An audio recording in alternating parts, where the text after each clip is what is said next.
శ్రీమాత్రే నమ. జయ గురు దత్తాత్రేయ నమ.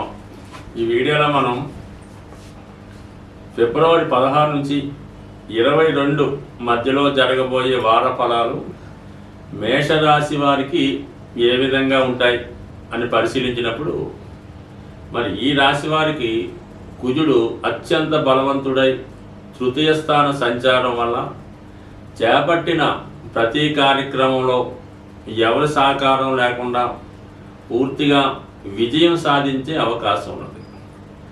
ఇప్పుడు ఈ 3వ స్థానంలో ఉన్నటువంటి కుజుడు 6వ స్థానాన్ని వీక్షించడం వల్ల ఏమవుతుందంటే, రుణాల నుంచి బయటపడతారు, శత్రువులు మిత్రులుగా మారుతారు. మీకు ఏదైనా ఒక ప్రాబ్లం ఉన్నా, ఎవరితో ఉన్న విరోధం ఉన్నా చాలా వరకు దాన్ని పరిష్కరించుకొని సెటిల్మెంట్ చేసుకోవడం జరుగుతూ ఉంటుంది. అలాగే రుణాల నుంచి బయటపడతారు, కోర్టు సమస్యల నుంచి విముక్తి కలుగుతుంది. అంటే 6వ స్థానం అన్నది శత్రువులు, రోగాలు, రుణాలు, వీటి నుంచి బయటపడే విధంగా కుజుడు మీకు సహకరించడం జరుగుతూ ఉంటుంది. ఇంకా అదేవిధంగా ఈ తృతీయంలో ఉన్నటువంటి కుజుడు భాగ్య రాజ్యస్థానాన్ని వీక్షించడం వల్ల తప్పనిసరిగా వృత్తిలో మార్పు అన్నది రావడం జరుగుతూ ఉంటుంది.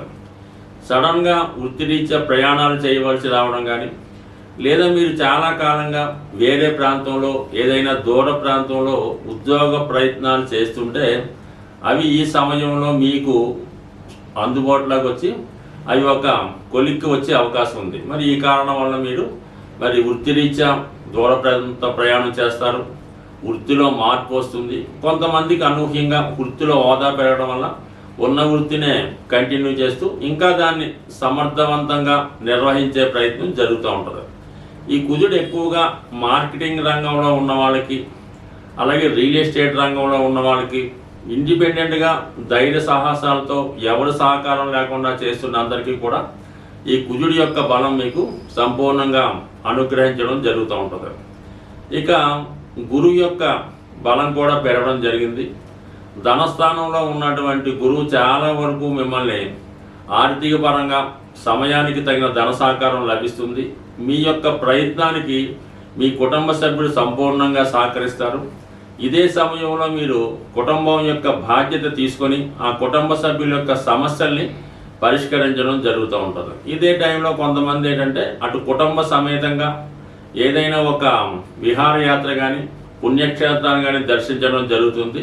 లేదైనా ఒక వివాహ వేడుకలో కానీ, గెట్ టుగెదర్ లాంటి ఫంక్షన్లో పాల్గొనడం కానీ జరిగే అవకాశం ఉంది. అలాగే మీ కుటుంబం యొక్క సభ్యుల సంఖ్య కూడా పెరిగే అవకాశం ఉంది. అది వివాహం ద్వారా అవ్వచ్చు, లేదంటే మీకు కానీ మీ సంతానానికి కానీ వేరే సంతానం కలగడం వల్ల కానీ, బాగా చాలా కాలంగా దూరంగా ఉన్నటువంటి మీ యొక్క కుటుంబ సభ్యులు తిరిగి మీ కుటుంబంలో కలుసుకోవడం వల్ల కుటుంబం అంతా ఆనందంగా గడపడం, ఏదైనా ఒక సంతోష వాతావరణం, ఆధ్యాత్మిక వాతావరణం మీ కుటుంబంలో కనబడుతుంది. మీ యొక్క మాటలలోనూ అలాగే మీ యొక్క నడవడికలో కూడా చాలా మార్పులు ఈ సమయంలో మీకు రావడం జరుగుతూ ఉంటుంది.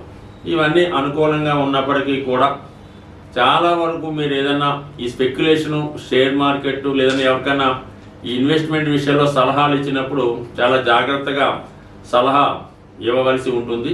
ముఖ్యంగా ఏదైనా మీరు కొనేటప్పుడు కానీ, ఖర్చు పెట్టేటప్పుడు కానీ చాలా జాగ్రత్తగా వ్యవహరించవలసి ఉంటుంది. ఏదైనా మోసంతో కూడుకున్నటువంటి డాక్యుమెంట్స్ కలిగినటువంటి గృహాలు కొనడం కానీ, ఏదైనా వాహనం కొనడం కానీ జరిగే అవకాశం ఉంది. ఏదైనా ఒక వ్యవహారంలో మనీ ఇన్వెస్ట్ చేసినప్పుడు అది నష్టపోవడం కానీ, లేదంటే మోసంతో కూడుకున్నటువంటి వస్తువులు కొనడం వల్ల ఇబ్బంది పడే అవకాశం ఉంది. ముఖ్యంగా మీరు ఆన్లైన్లో విలువైన వస్తువులు ఎలాంటి ఏమన్నా తెప్పించుకునేటప్పుడు 1-2 సార్లు ఆ కంపెనీ యొక్క విషయాలు తెలుసుకొని తెప్పించుకోవడం మంచిది.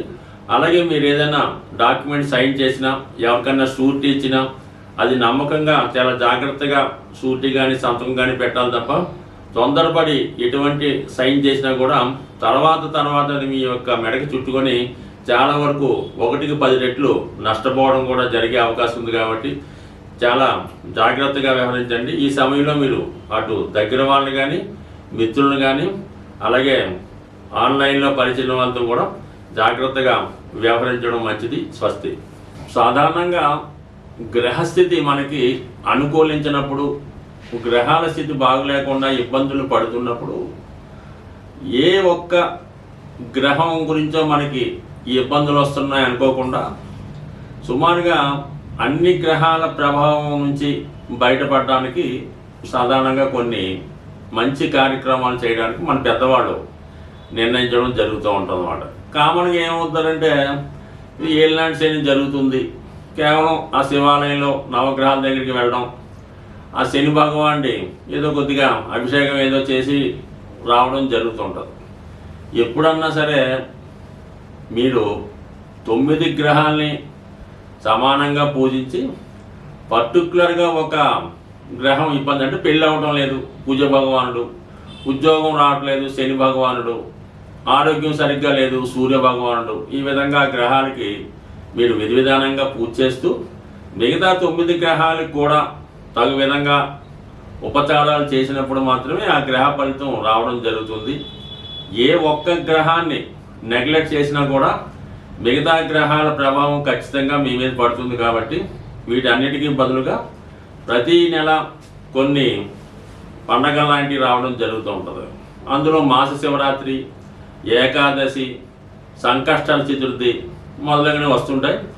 అవి విధి విధానంగా ఫాలో అవ్వడం వల్ల ఏ గ్రహాలు అన్ని గ్రహాలు కూడా మీకు సమానమైనటువంటి ఫలితాన్ని ఇవ్వడం జరుగుతూ ఉంటుంది. మరి ఇప్పుడు మనకి ఈ వారం ప్రారంభంలో 16వ తారీఖున వస్తున్నటువంటి ఈ సంకష్టాల చతుర్థి రోజు విఘ్నేశ్వరుడు యొక్క అభయం ఉంటే, విఘ్నేశ్వరుడు యొక్క అనుగ్రహం ఉంటే సమస్త గ్రహాలు అనుకూలించాలని ఈ శివపార్వతులు మరి విఘ్నేశ్వరుడికి ఇచ్చినటువంటి వరం. కాబట్టి ఈ సంకష్టాల చతుర్థి పూజ చేయకుండా మీరు మాస శివరాత్రి చేసిన ఫలితం ఉండదు, ఏకాదశి చేసిన ఫలితం ఉండదు, మహాశివరాత్రి అన్న ఫలితం ఉండదు. అందుకని ముందుగా మరి ఈ నెలలో వస్తున్నటువంటి మహాశివరాత్రి యొక్క పుణ్యఫలం మీకు సంపూర్ణంగా దక్కాలంటే రేపు వచ్చినటువంటి సంకష్టాల చతుర్థి రోజు విఘ్నేశ్వరుడు యొక్క అనుగ్రహం కోసం వీలైనంత వరకు మీరు సొంతంగా కూడా చక్కగా వినాయకుడి ఫోటో ముందు గరికతో అర్చన చేసి మీకు వచ్చినటువంటి వినాయకుడు నామాలు చక్కగా చదివి దానికి ఒక బెల్లం ముక్క నైవేద్యంగా పెట్టి పూజ చేసుకోవచ్చు. అవకాశం ఉన్నవాళ్ళు మరి ఆలయంలో మరి ప్రదోష వేళ విఘ్నేశ్వరుడికి చేస్తున్నటువంటి అభిషేకంలో పాల్గొనడం జరుగుతూ ఉంటుంది. ఎవరైతే సౌభాగ్యం కోసం ప్రయత్నం చేస్తున్నారో, పెళ్లి కోసం ప్రయత్నం చేస్తున్నారో వాళ్ళు మరి స్వామివారికి గంధం నీళ్ళతో కానీ పశువు నీళ్ళతో కానీ అభిషేకం చేయడం వల్ల, మరి ధనం కోసం ప్రయత్నం చేస్తున్న వారు చెరుకు రసంతో కానీ పాలతో కానీ తేనెతో కానీ అభిషేకం చేయడం వల్ల, మరి ముఖ్యంగా ఆరోగ్యం కోసం చేస్తున్నవారు ఇప్పుడు వస్తున్నటువంటి నలుపు రంగు ద్రాక్ష పండ్లు రసంగా చేసి వాటిని అభిషేకంగా చేయడం వల్ల కానీ, ఏదైనా ప్రతి అభిషేకానికి ఒక ప్రత్యేకమైన ఫలితం ఉంటుంది. ఏదైనా ఇందులో భక్తి ఇంపార్టెంటు. చక్కగా మరి సంకష్టాల చతుర్థి రోజు సాయంకాలం పూట అభిషేకంలో పాల్గొని చక్కగా స్వామివారిని ఆశీర్వచనాలు పొంది ఇంచుమించుగా రోజంతా కూడా చాలా నియమంగా ఉండడం వల్ల మరి యొక్క ఆయన అనుగ్రహం ఖచ్చితంగా పొందుతారు. దీని తర్వాత వచ్చే మహాశివరాత్రి రోజు మీరు ఏదైనా ఒక టెంపుల్లో ఎక్కడన్నా సరే ఒక శివలింగాన్ని దర్శించుకొని ఆ స్వామికి విధి విధానంగా అభిషేకం చేసుకోవడం వల్ల దర్శన మాత్రం చేత కేవలం చిన్న నామంతో సంతృప్తి చెందినటువంటి గొప్ప దైవం. మరి రెండు కూడా ఈ నెలలో మీకు ఈ గ్రహ దోషాల నుంచి బయటపడడానికి ఉపయోగపడుతున్నాయి. కాబట్టి చేసుకున్న వాళ్ళకి చేసుకున్నంత ఏదైనా భక్తి శ్రద్ధ ఇంపార్టెంటు. బట్ ఏదైనా చక్కగా దైవానుగ్రహం పొందాలంటే ఈ మాఘమాసం మించింది లేదు, అందులో మహాశివరాత్రి మించింది లేదు. అందుకే జన్మానికి ఒక శివరాత్రి అంటే ఏంటి అర్థం? మన జన్మలో ఒక్క శివరాత్రిలో చక్కగా ఒక శివరాత్రి రోజు నియమంగా ఉంటూ ఆ పరమేశ్వరుని దర్శించుకోవడం వలన చక్కని ఫలితం పొందడం జరుగుతుంది. స్వస్తి.